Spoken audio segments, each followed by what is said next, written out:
Hello students, today we will discuss about the topic materials. What is the material? A material is a mixture of substances that constitute an object. What is that? Mixture of substances. பல மூலப்பொருட்களின் தொகுப்பு பொருள்கள்.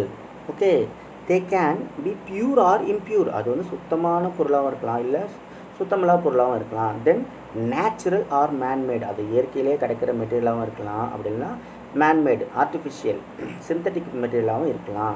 You understand what I am saying? Next, we need food, dress and many other goods for our daily living.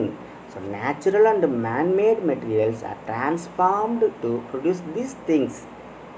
Okay, did you understand about materials? Very good, boys and girls. So what is a material?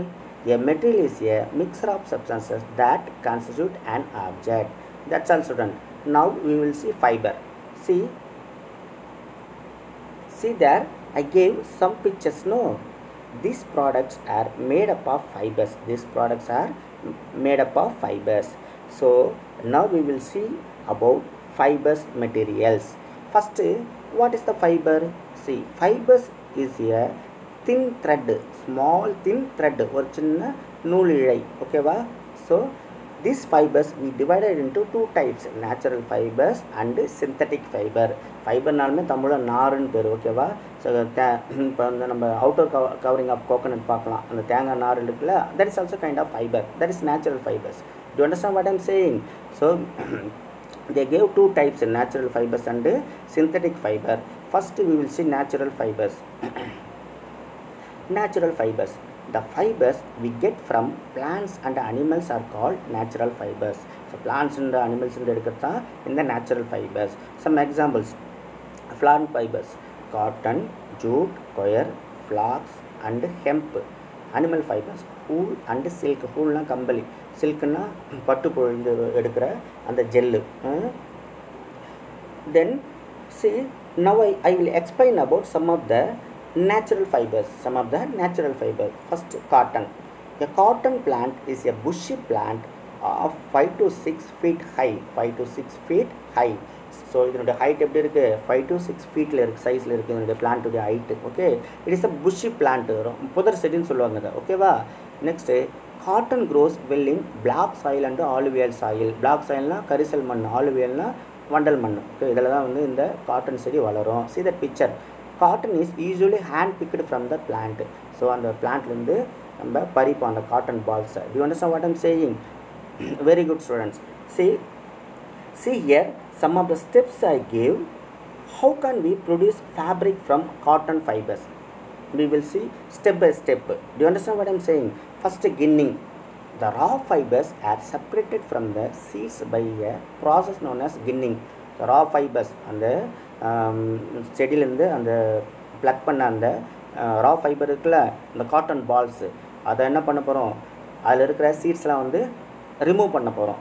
ஓகேவா? Remove பண்ணிவிட்டு அதை cotton ஃபைபரை ஒரு சாக்கில் போட்டு வைக்க போகிறோம். Do understand what I'm saying? Cotton ஃபைபர்னால் என்ன அர்த்தம்? காட்டன் இழைகள் சொல்லலாம். ஓகேவா? ஃபைபர்னால் நார் தெரியும்ல.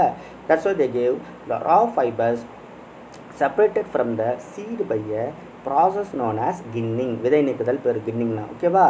So cotton balls, we take out cotton balls. Okay, so then we will remove that seeds. Do you understand what I am saying? Next is spinning. This cotton fiber will change the lint. என்ன லிண்ட்னா என்ன அர்த்தம்? Cotton fibre, cotton இடையில் நிறைய தும்பு தூசுகள்லாம் இருக்கும். அதெல்லாம் எடுத்துட்டு அந்த பஞ்சு மட்டும் தனியாக ஒரு சாக்கில் போட்டு வைப்போம். அதுக்கு பேர் தான் லிண்ட்டுன்னு அர்த்தம். ஓகேவா? அது லிண்ட்டுனா பஞ்சுன்னு அர்த்தம். ஓகேவா? த process of making yarn from லிண்ட்டு. லிண்ட்டு வந்து என்ன பண்ண போகிறோம்? யானாக மாற்றுவோம். யான் என்னம்மா? நூல். ஓகேவா? நூலாக மாற்றுறது. That is call spinning. Neutral நூல் நெய்தல் பேர். ஓகேவா? That is call spinning. So what is the spinning? The process of making yarn from lint is called spinning. Very good, girls and boys. Next, yarn to fabrics. இந்த நூலை எப்படி ஃபேப்ரிக்ஸாக மாற்றுது? Fabrics என்ன அர்த்தம்? துணியாக மாற்றுறது. ஓகேவா? how can we change the yarn to fabrics? See that the process of making two sets of yarns together to make fabric is called weaving. So the process of making two sets of yarns. Two sets of yarns, அதாவது ரெண்டு வகையான நூல் ரெண்டுக்கு மேற்பட்ட நூல்களை என்ன பண்ணுங்க, பின்னி ஃபேப்ரிக்கு அதாவது துணி ரெடி பண்ணுறதுக்கு பேர் என்னது வியவிங் நெய்தல் பேர். Okay, next knitting. Knitting a single yarn is used to make a piece of fabric. Single yarn ஒரே வகையான நூல் எடுத்து அதை பின்னி பின்னி பின்னி பின்னி ஃபேப்ரிக் ரெடி பண்ணுவாங்க, துணி ரெடி பண்ணுவாங்க. ஓகேவா, it is done by hand also machine. இது எதில் பண்ணுவாங்க, கையிலையும் பண்ணுவாங்க, மெஷின்லேயும் பண்ணுவாங்க. நீங்கள் காஞ்சிபுரம் டிஸ்ட்ரிக்ட்லாம் போனீங்கன்னா அங்கே கைத்தறி நிறைய வச்சுருக்காங்க, அங்கே போய் பார்க்கலாம். ஓகேவா, see here picture I gave. Spinning எப்படி பஞ்சு நூலாக மறைச்சி பாருங்கள். தென் வியவிங் எப்படி பாருங்கள், கைத்தறி எப்படி பண்ணுறாங்க பாருங்கள். தென் knitting ஒரே வகை நூலை பின்னி பின்னி பின்னி பின்னி ஒரு ஃபேப்ரிக் ப்ராடக்ட் ஒன்று ரெடி பண்ணுறாங்க. Do you understand what I'm saying? Very good girls and boys. Next, jute. Jute fiber is obtained from the stem of the jute plant. So jute பிளான்ட்டில் இருக்கிற ஸ்டெம் இருக்குல்ல, அதை எடுத்து அதை கட் பண்ணி நல்லா ஊற வச்சு அதுக்கப்புறம் நல்லா காய வச்சு அதை வந்து சணலாக மாற்றுவாங்க, சணல் கயிறாக மாற்றுவாங்க. ஓகேவா, சணல் கயிறாக மாற்றுவாங்க. ஓகேவா, jute plant as long soft and shiny fibres. ரொம்ப சாஃப்டாக இருக்கும், நீங்களே பார்த்துருப்பீங்க. சணல் தொட்டு பார்த்தாலுமே தெரியும், சணல் கயிறை தொட்டு பார்த்தாலுமே தெரியும், ரொம்ப சாஃப்டாக இருக்கும், கொஞ்சம் லாங்காகவும் இருக்கும். தென் கோல்டன் ஃபைபர்னு வேறு இதுக்கு பேர், ஏன்னா அது கலர், அந்த colour. Do you understand what I'm saying? See that picture. Okay, so what is the uses? Jute fiber is jute fiber making bags, carpets, curtains and ropes. It is used to make socks for storing grains. Okay, next we will see coir. See, coir fiber is obtained from the outer covering of coconut. Outer covering of coconut இருக்குல்ல, தேங்காய், அதனுடைய outer covering இருக்குல்ல, அந்த மேலே இருக்கிற நார். ஓகேவா, that is the fiber. ஓகேவா, அதுக்கு பேர் தான் கொயர்னு பேர்.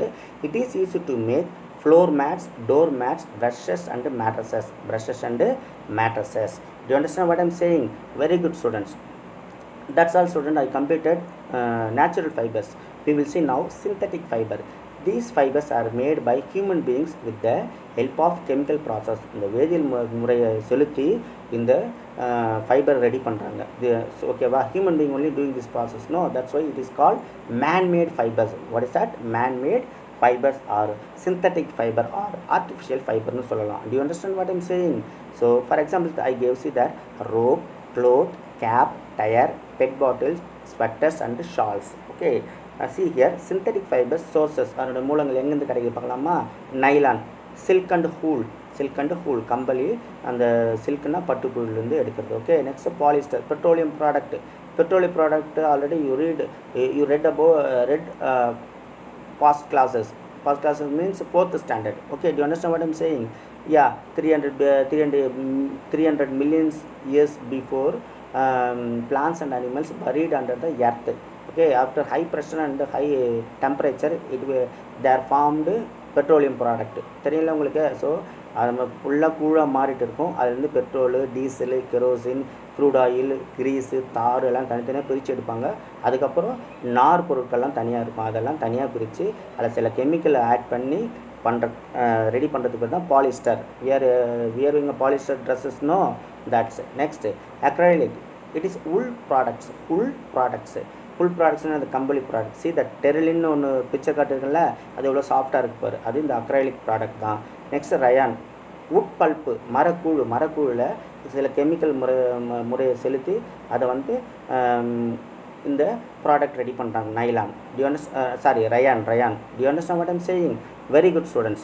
That's all student. I completed materials. See, I'll give today homework. Fill in the blanks. Dash soil is suitable for growing cotton. What kind of soil? Alluvial and black soil. Next, the process of making cotton yarn from cotton fiber is spinning. Third one, ginning is done to separate dash from the seeds. So ginning is done to separate dash from the seeds. So எதிலிருந்து seeds remove பண்ணுறாங்க? Raw fibers இருந்து remove பண்ணுறாங்க. Then synthetic fiber is also called man-made fiber. Already I explained. Fifth one, woolen clothes are manufactured from animals. woolen clothes தெரியல, அந்த செம்மறியாடு அந்த ஆட்டு மாலுக்கு அந்த முடியெல்லாம் கட் பண்ணி அதில் woolen clothes செய்வாங்க. woolen clothes, sweaters, bedsheet இதெல்லாம் செய்வாங்க. Do you understand what I'm saying? That's all. Home test I read now. I'll give some of the reading skills. Hard words. See that: jute, coir, spinning, ginning, weaving, knitting, fabrics, textiles, synthetic fiber, polyester, acrylic and petroleum. I will read again one time. Jute, coir, spinning, ginning, weaving, knitting, fabrics, textiles, synthetic fiber, polyester, acrylic and petroleum. That's all student, I completed. Thank you.